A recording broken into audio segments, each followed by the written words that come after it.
Hello, my name is Alex. I'm the speaker for today, and the purpose of today's speech is to persuade you all and to teach you why learning CPR can be important for you. I'd like to start with introductions, please. Flores Brewer, Jimmy Lee. Chris O'Kelly. Good. Thank you all for being here. So, CPR is an easily acquired skill. It's very basic to learn. It's affordable, and almost anyone can do it. However, even though it's simple and basic and affordable, it can drastically improve the outcome of someone who's in cardiac arrest. More than 350,000 cardiac arrests happen in the out-of-hospital setting each year. By out-of-hospital, we mean that it happens in the home, the school, or the workplace, and not someone who is currently in the hospital, such as someone that's been admitted or in some other traumatic sort of event. Without bystander CPR, and by bystander we mean any civilian people, anyone who's not in the medical field currently. Without bystander CPR, the chance of survival is about 10% for someone who goes into cardiac arrest out of the hospital. The chances of survival with CPR prior to the ambulance company or prior to arriving at the hospital is triple. That individual's chances of survival are triple when CPR is established prior to.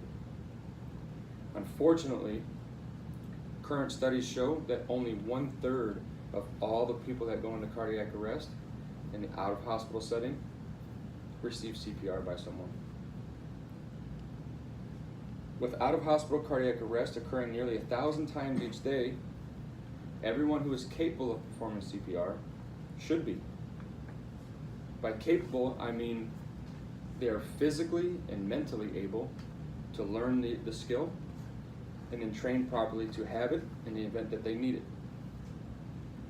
After explaining the importance of having CPR, the actual skill itself, and the benefits to act under pressure, I hope you'll be inspired to want to go learn CPR yourself. Each minute without CPR decreases the survivability 7 to 10%. That's per heart.org.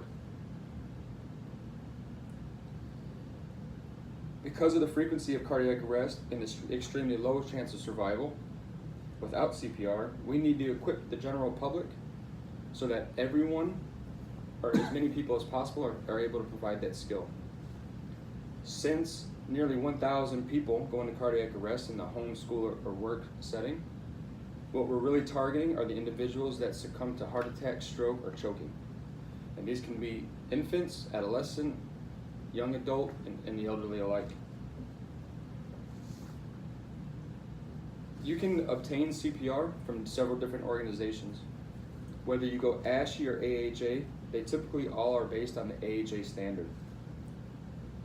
The best part about this is recent changes to the AHA guidelines have made it so accessible and easy that anyone can do it. For instance, a current poll shows that individuals, when asked if they would perform CPR, many people said no. When we asked why, they said that people with beards, toothlessness, phlegm, mucus, vomit, people who were choking, people who were strangers to them. These were all factors in why someone would choose to not administer CPR. Current studies show that the oxygen reserve in the lung is enough that by performing just chest compressions at a rate of at least 100 and at a depth of 2 inches can be enough to circulate the oxygen reserve and effectively oxygenate the heart and brain, which is what the overall goal is, until more advanced providers like myself can arrive and do those interventions. So that means physically capable people who have 2 arms or even 1 and the ability to perform that skill can do it. The mental aspect is this. We all like to think that we're all going to rise to the occasion and that we're going to do something when the moment comes. If we're at Outback and the person next to us begins to choke, and then they go unresponsive, that we would do something. The fact is that we never rise to the occasion, we sink to the level of our training. This has been confirmed many times, most importantly by a gentleman named Derek Bailey from 2016.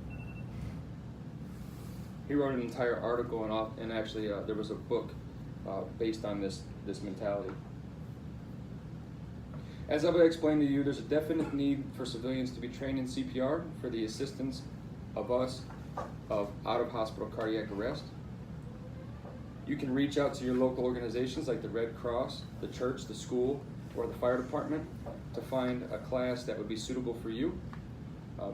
The most accessible one is a program called the Friends and Family CPR. It's by the American Heart Association. It's also known as hands only, and there's no prerequisites, and you don't need to be a professional in order to take it. Thank you all for allowing me to talk to you about the importance of CPR for the civilian population. Now get out there and do some research. Thank you.